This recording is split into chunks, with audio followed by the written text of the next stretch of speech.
Good morning officers. NSC online classes आपके आज के करंट अफेयर सेशन में स्वागत करती है। डेली ये सुबह सेशन 7 बजे आपके लिए लाया जाता है एनएससी ऑनलाइन क्लासेस के यूट्यूब प्लेटफॉर्म के अलावा आप हमें इंस्टाग्राम, टेलीग्राम, फेसबुक के पेज पर या फिर व्हाट्सएप भी कर सकते हैं दिए गए नंबर पर। और साथ ही साथ आप हमें अनअकैडमी पे भी फॉलो कर सकते हैं। अनअकैडमी पे हमारे अनंत कुमार सिन्हा सर जो कि न्यू सक्सेस सेंटर के डायरेक्टर हैं, वहाँ पे प्लस कोर्सेज और स्पेशल कोर्सेज आपके लिए प्रोवाइड कर रहे हैं, तो उनको फॉलो कीजिए वहाँ पे और उनका कोड यूज़ कीजिए NSC1, ताकि अगर आप चाहते हैं प्लस के कोर्सेज लेना अनअकैडमी पर और अपनी पढ़ाई जारी रखना, तो इस कोड के इस्तेमाल से आपको 10% का वहाँ एडिशनल डिस्काउंट मिलेगा। तो आज हम लोग डिस्कस करने जा रहे हैं सेशन में 3 अगस्त 2020 के करंट अफेयर्स। तो स्टार्ट करते हैं पहले क्वेश्चन के साथ। पहला क्वेश्चन आपसे पूछ रहा है कि नीति आयोग के जो अटल इनोवेशन मिशन है, नीति आयोग का एक पार्ट है सब्सिडरी अटल इनोवेशन मिशन, ये कौन सी फाउंडेशन के साथ मिल करके इनक्यूबेटर कैपेबिलिटीज एनहांसमेंट प्रोग्राम लेकर के आया है। इनक्यूबेटर कैपेबिलिटीज एनहांसमेंट प्रोग्राम ये किन के लिए लाया गया है, तो स्टार्टअप्स के लिए, ताकि स्टार्टअप को एक अच्छा और भी रोबस्ट इन्वायरमेंट मिले, ताकि उनका इनोवेशंस और भी ज़्यादा बेहतर हो पाए, स्टार्टअप को और एक कंफर्टेबल एनवायरनमेंट दे पाए हम लोग। तो इसके लिए एक लाया गया है इनक्यूबेटर कैपेबिलिटीज एनहांसमेंट प्रोग्राम, जिसका नाम क्या है एम आई क्रेस्ट। ठीक है, एम आई क्रेस्ट। ये जो एनहांसमेंट प्रोग्राम है ये कौन सी फाउंडेशन के साथ मिल करके अटल इनोवेशन मिशन लाई है, तो 2 फाउंडेशन के साथ मिलकर के ये लाया गया है। कौन कौन सा, इमेज में भी आप देख पा रहे हैं, bill and Melinda Gates foundation और वधवानी फाउंडेशन, इन दोनों के द्वारा मिल करके ये लाया गया है अटल इनोवेशन मिशन के साथ। ठीक है, तो आंसर रहेगा हमारा 4, both 1 and 2, bill and Melinda Gates foundation और वधवानी फाउंडेशन के साथ मिल करके अटल इनोवेशन मिशन ने क्या लेकर के आया है, एक प्रोग्राम जिसका नाम है एम आई क्रेस्ट, और ये स्टार्टअप के लिए लाया गया है। ठीक है, नेक्स्ट क्वेश्चन पर आते हैं। Name the institute with which in collaboration with TransUnion CIBIL launch financial knowledge platform MSME Saksham for MSMEs। तो ये बेसिकली एक नॉलेज प्लेटफॉर्म है, एक नॉलेज प्लेटफॉर्म जिससे कि MSMEs को हेल्प मिल पाए, micro and small medium enterprises जो हैं उनको हेल्प मिल पाए। नॉलेज की पर्पज से ये प्लेटफॉर्म जो है लाया गया है। अगर कोई भी नॉलेज चाहिए आपको स्टार्टअप क्रिएट करना, अगर आपको माइक्रो स्मॉल या मीडियम इंटरप्राइजेस आपको क्रिएट करना है, तो उसके लिए आपको स्टार्टअप करने के लिए कोई भी नॉलेज की मतलब ज़रूरत हो, तो आप इस प्लेटफॉर्म पे आकर के किसी भी तरह का नॉलेज गेन कर सकते हैं। और ये वन स्टॉप नॉलेज प्लेटफॉर्म लाया गया है कौन सी कंपनी के साथ मिलकर के, सिविल। सिविल का फुल फॉर्म क्या होता है, सिविल का फुल फॉर्म है credit information bureau India limited. Credit information bureau India limited ये किसके साथ मिलकर के लाई है ये MSME सक्षम, तो ऑप्शन में देख रहे हैं आप RBI, SIDBI, national housing bank और IFCI यानी कि industrial financial corporation of India, industrial और India infrastructure finance company limited. तो ये कौन सी कंपनी के साथ मिलकर के लाया गया है, कौन सी बैंक है इसके साथ, तो आंसर है हमारा सिडबी यानी कि small industries development bank of India. Small industries development bank of India के साथ मिलकर के सिविल यानी कि credit information bureau India limited और small industries development bank of India, ये दोनों मिलकर के लाए हैं MSME सक्षम। और ये नॉलेज प्लेटफॉर्म लाया गया है MSMEs के लिए। नॉलेज प्लेटफॉर्म MSME सक्षम किसके साथ मिलकर के लाया गया है, तो सिविल और सिडबी मिलकर के लाई है। ठीक है, नेक्स्ट क्वेश्चन पर आते हैं। आज का नेक्स्ट क्वेश्चन है कि कोना कोना उम्मीद ये एक कैंपेन है, कौन सी बैंक के द्वारा ये कैंपेन लाया गया है कस्टमर्स को डिस्काउंटेड रेट पर प्रोवाइड करने के लिए फैसिलिटीज। तो ये एक तरह का कस्टमर्स को इंथुजियाज करने के लिए और भी ज़्यादा बूस्ट करने के लिए, अपने कस्टमर कनेक्शन को बढ़ाने के लिए लाया गया है ये कैंपेन। और ये कौन सी बैंक के साथ मिलकर कौन सी बैंक लेकर के आई है, ये बेसिकली 2 महीने के लिए कैंपेन चलाया जाएगा और ये बैंक है कोटक महिंद्रा बैंक। कोटक महिंद्रा बैंक के द्वारा स्टार्ट किया गया है कोना कोना उम्मीद। ठीक है, कोना कोना उम्मीद किस बैंक का है, तो कोटक महिंद्रा बैंक का। नेक्स्ट क्वेश्चन पर आते हैं। MPay.me ये एक UPI पेमेंट लिंक है जिसके जो किसके द्वारा लॉन्च किया गया है, तो आप इमेज में भी देख पा रहे हैं यहाँ पे मोबीक्विक के द्वारा। ठीक है, मोबीक्विक के द्वारा एक UPI पेमेंट लिंक फैसिलिटीज़ लाया गया है। ये लिंक जो है आप क्रिएट कर सकते हैं मोबीक्विक के ऐप से या फिर मोबीक्विक के वेबसाइट से भी ये लिंक क्रिएट हो जाएगा। इस लिंक का करेंगे कि आप इस लिंक को आप शेयर कर सकते हैं अपने दोस्तों से SMS में, या फिर आप इसे चैट में भेज सकते हैं, व्हाट्सएप पे भेज सकते हैं। तो इसके लिंक शेयर करने से आप इसमें पेमेंट कर पाएंगे। ये इजीली किसी भी नंबर से जनरेट हो सकता है, किसी भी नंबर से आप जनरेट करके इस लिंक को आप शेयर करेंगे और पेमेंट कर पाएंगे। तो ये लिंक के द्वारा पेमेंट करने की फैसिलिटी किसके द्वारा लाई गई है, कौन सी ऐसी कंपनी है, तो मोबीक्विक। ओके, मोबीक्विक के द्वारा UPI पेमेंट लिंक जनरेट किया जा रहा है और उसका नाम क्या है, MPay.me। ओके, ठीक है, तो नेक्स्ट क्वेश्चन पर आते हैं। आज का नेक्स्ट क्वेश्चन है ली तेंग हुई। ली तेंग हुई का निधन हो गया है, ठीक है। और ये कौन से ये न्यूज़ में थे बेसिकली, और ये कौन से कंट्री के प्रेसिडेंट रह चुके हैं, फॉर्मर प्रेसिडेंट रहे हैं किसी कंट्री के, जिनको कि मिस्टर डेमोक्रेसी के नाम से भी हम लोग जानते हैं।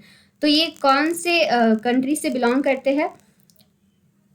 ये हमारे आप क्वेश्चन आप ऑप्शन में देख पा रहे होंगे, south Korea, China, Taiwan, Indonesia और हांगकांग।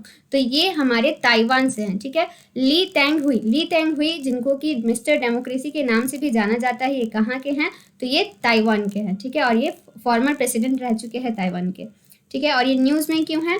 क्योंकि इनका निधन हो गया, ठीक है। नेक्स्ट क्वेश्चन पर आते हैं। Who released the e-book titled Standard Treatment Guidelines for the Management of Substance Use Disorders and Behavioral Addictions, ठीक है। तो बेसिकली कोविड-19 के टाइम पर अभी जिस तरह का सिचुएशन बना हुआ है, तो इसमें एक ई बुक लॉन्च किया गया है, मतलब कि electronic form of book launch किया गया है। किनके द्वारा ये लॉन्च किया गया है, जिसका पर्पस क्या है कि ये ट्रीटमेंट गाइडलाइंस के बारे में है। जो भी डिजॉर्डर्स होते हैं इस डिजीज़ को लेकर के, कोविड-19 से रिलेटेड जो भी डिजॉर्डर्स है और बिहेवियरल एडिक्शंस है, तो इसको आपको सारा डिटेल्स इसमें प्रोवाइड किया जाएगा। तो ये किसके द्वारा लाया गया है? ये लाया गया है आपका, आप फोटो में भी देख पा रहे हैं, ये किनके द्वारा लाया गया है? ये है हर्षवर्धन, ठीक है।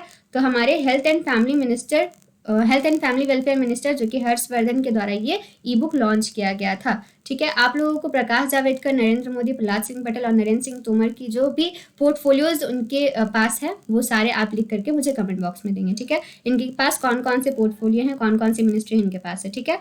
नेक्स्ट क्वेश्चन पर आते हैं हम लोग। National education policy 2020 emphasis to set up which fund. National education policy के द्वारा कौन सी फंड क्रिएट करने की बात की गई है, ठीक है। नेशनल एजुकेशन पॉलिसी पर एक सेशन हमारे रोहित सर ने आपको पढ़ाया था गूगल मीट के सेशन में, तो काफ़ी नॉलेज आपने वहाँ से गैदर किया था। बताइए इसमें कौन सी फंड क्रिएट करने की बात की गई है?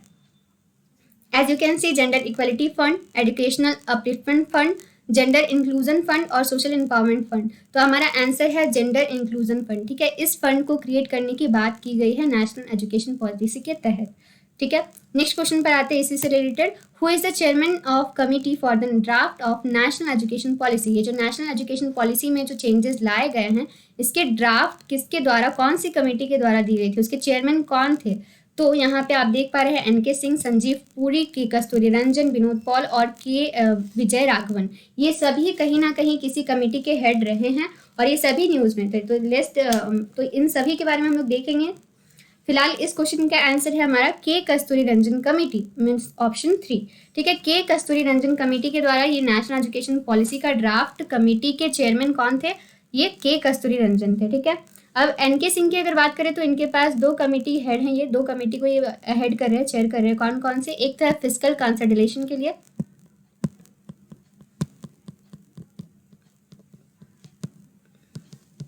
ठीक है, एक है फिस्कल कंसोलिडेशन के लिए, और एक है डिफेंस एंड इंटरनल सिक्योरिटी के लिए, defence and internal security,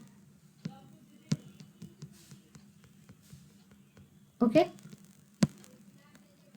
defence and internal security. अगर संजीव पुरी की बात करें तो इनको भी एक कमेटी का हेड बनाया गया है। ये किस कमेटी के हेड बने हैं? तो export group on agri exports, ठीक है। एक्सपोर्ट्स फॉर एग्रीकल्चरल पर्पस आप सिंपली याद कर सकते हैं, एक्सपोर्ट इन एग्रीकल्चरल फील्ड, ठीक है। एक्सपोर्ट इन एग्रीकल्चर के लिए कमेटी हेड बने हैं संजीव पुरी। विनोद पॉल और के विजय राघवन, ये दोनों जो हैं हेड हैं, साइमल्टेनियसली दोनों हेड कर रहे हैं कमेटी को। उस कमेटी का नाम क्या है? तो कमेटी फॉर कोविड-19 रिस्पांस, ठीक है। एक कमेटी बनाई गई है कोविड-19 के रिस्पांस में, तो उस कमेटी के हेड ये दोनों हैं, विजय पॉल और के विजय राघवन। कमेटी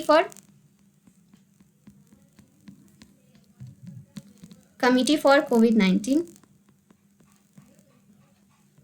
ठीक है। तो कोविड-19 के रिस्पांस के लिए ये कमेटी बनाई गई है और बेसिकली इसके 2, ठीक है, इसके 2 हेड हैं, कौन कौन?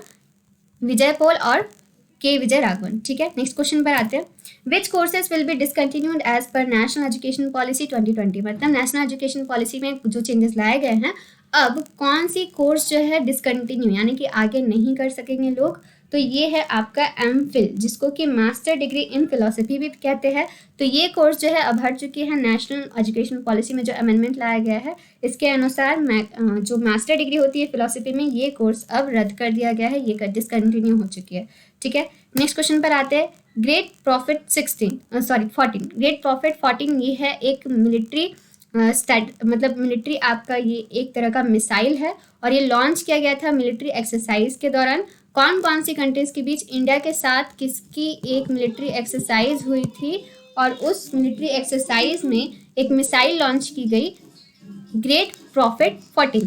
तो ये किसके द्वारा किसके साथ हुई थी ये एक्सरसाइज हमारी, तो ये ईरान के साथ हुई थी। ठीक है दोस्तों, ईरान के साथ हमारी मिलिट्री एक्सरसाइज हुई थी, इंडियन ईरान, और उसमें हमारा ग्रेट प्रॉफिट 16 ये मिसाइल लॉन्च किया गया था।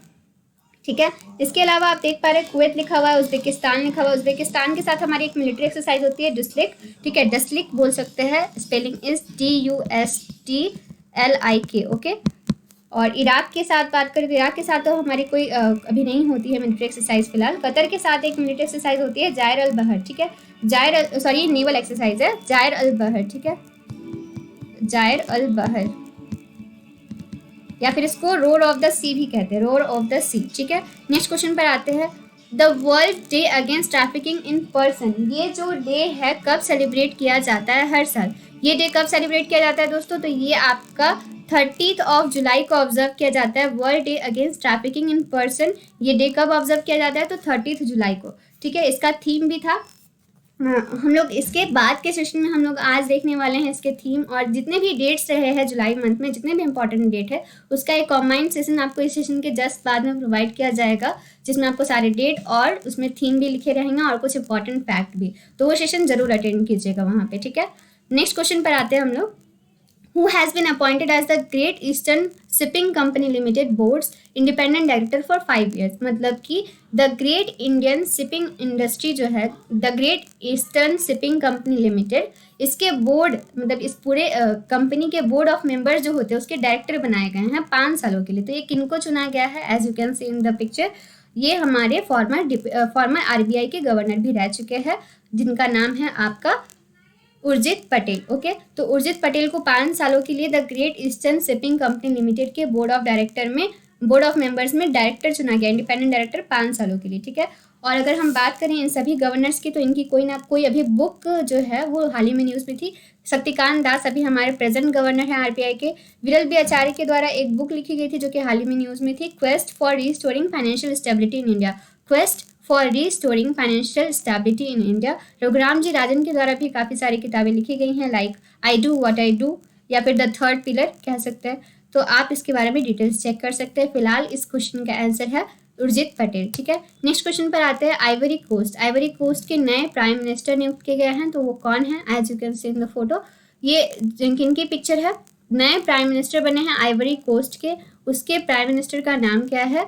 तो आप देख पा रहे हैं अमादू गौन कलीबली। अमादू गौन कलीबली, इनका नाम आपने सुना होगा पहले। ये पहले आइवरी कोस्ट के PM थे, इनका हाल ही में निधन हो गया। उसके बाद अभी नए कौन बने हैं? इनका नाम है हमेद बकायोको। हमेद बकायोको, इनको नया PM बनाया गया है आइवरी कोस्ट का। किनके द्वारा? तो वहाँ के प्रेसिडेंट है अलासने उआतारा। ठीक है, अलासने उआतारा, इनके द्वारा बनाया गया है हमेद बकायोको को नया PM। ठीक है, अगर हम राम प्रधान की बात करें तो राम प्रधान जो है अभी इनका निधन हो गया। ये फॉर्मर होम सेक्रेटरी थे। ठीक है, फॉर्मर होम सेक्रेटरी थे। फिलहाल हमारे सेक्रेटरी कौन है होम के? तो अजय कुमार भल्ला। फिलहाल हमारे होम सेक्रेटरी कौन है? तो अजय कुमार भल्ला। ये हमारे फॉर्मर होम सेक्रेटरी थे जिनका निधन हो गया। अगर अनिल मुरली की बात करें, अनिल मुरली ये एक एक्टर थे जिनका अभी हाल ही में निधन हो गया। तो ये दोनों ऑबिचरीज हैं, इंपॉर्टेंट ऑबिचरीज हैं आज की। राम प्रधान कौन थे? तो फॉर्मर होम सेक्रेटरी। ठीक है, और अनिल मुरली कौन थे? तो ये एक्टर थे। ठीक है, नेक्स्ट क्वेश्चन पर आते हैं। अगर आइवरी कोस्ट की बात करें तो इसका कैपिटल और करेंसी क्या है? तो आइवरी कोस्ट की कैपिटल है यामोसुकरो। ठीक है, और यहाँ पे करेंसी चलती है फ्रैंक। ठीक है, नेक्स्ट क्वेश्चन पर आते हैं। Who will be the head of the selection committee for finalising the years Rajiv Gandhi Khel Ratna, Arjuna awards, Abul Kalam Azad trophy, Dhyanchand and other awards? मतलब जितने भी इम्पोर्टेंट स्पोर्ट्स अवार्ड्स होते हैं इस साल के लिए वो अवार्ड किनको दिए जाएंगे, ये सिलेक्ट करने के लिए एक पैनल बनाया गया। उस पैनल के कमिटी हेड कौन है इस बार के लिए, तो उनका नाम है जस्टिस मुकंदकन शर्मा। ठीक है, जस्टिस मुकंदकन शर्मा को कमिटी हेड बनाया गया है कि इस साल के जितने भी स्पोर्ट के इंपॉर्टेंट अवार्ड्स है वो किनको दिए जाएंगे, इस चीज़ को फाइनलाइज करने के लिए। तो कौन है, मुकुंदकन शर्मा। ओके, अगर हम SN राजेश्वरी की बात करें तो ये ओरिएंटल इंश्योरेंस कंपनी के नए MD बने हैं, इसलिए ये न्यूज़ में थे। SN राजेश्वरी कौन है, तो ओरिएंटल इंश्योरेंस कंपनी के नए MD हैं। रमेश बाबू बोड्डू की अगर हम बात करें तो ये करूर वैश्य बैंक के नए आपके MD CEO बने हैं, रमेश बाबू बोड्डू। ठीक है, अगर हम अश्विनी कुमार तिवारी की बात करें तो SBI कार्ड्स के नए MD बने थे। नए हेड कौन बने हैं SBI कार्ड्स के, तो अश्विनी कुमार तिवारी। DB सेकटकर की बात करें तो ये एक बॉर्डर इंफ्रास्ट्रक्चर के लिए कमेटी बनाई गई थी जिसको हेड कर रहे हैं DB सेकटकर। बॉर्डर इंफ्रास्ट्रक्चर के लिए कमेटी बनी है जिसके हेड बने हैं। ठीक है, नेक्स्ट क्वेश्चन पर आते हैं। आज का ये लास्ट क्वेश्चन है, who has been appointed as the MD and CEO of Indian overseas Bank. Indian overseas bank के नए MD एंड CEO बने हैं, इनका नाम क्या है, Partha Pratim Sen Gupta is the correct answer. नए MD CEO बने हैं इंडियन ओवरसीज बैंक के पार्थ प्रतिम सेन गुप्ता। किन्होंने रिजाइन दिया, तो कर्णम शेखर ने। अगर हम सुंदर सुब्रमण्यम की बात करें तो ये लक्ष्मी विलास बैंक के नए CMD बने हैं, उनका टेन्योर जो है एक्सटेंड किया गया है 6 महीने के लिए। अगर N शिवरमन की बात करें तो इकरा रेटिंग ICRA रेटिंग के ये नए हेड बने। ठीक है, ठीक है, N शिवरमन जो है इकरा रेटिंग के नए हेड बने हैं और अजय महाजन जो है वो केयर रेटिंग के बने हैं। तो कंफ्यूज नहीं होना है, केयर रेटिंग के हैं अजय महाजन और एन शिवरमन जो है वो इकरा रेटिंग के हैं। ठीक है, तो आज का सेशन हमारा यहीं खत्म होता है। कल फिर जुड़ेंगे हम आपके साथ करंट अफेयर सेशन 7 बजे लेकर के। अभी इस सेशन के बाद आपको पूरे मंथ का जितना भी इम्पोर्टेंट डेज रहा है वो थीम के साथ और कुछ इम्पोर्टेंट नॉलेज के साथ आपको प्रोवाइड किया जाएगा। तो सेशन में ज़रूर हमारे साथ जुड़िएगा और साथ ही साथ आपको जितने भी इम्पोर्टेंट अपॉइंटमेंट रहे हैं इस पूरे मंथ में उसका भी वीडियो आज ही मिल जाएगा। तो आज इन दोनों वीडियोस का वेट कीजिएगा, जरूर जुड़िएगा इन दोनों वीडियोस में। Thank you. अगर सेशन अच्छा लगे तो अपने फ्रेंड्स और कजन्स के साथ शेयर कर सकते हैं। Thank you. God bless you all.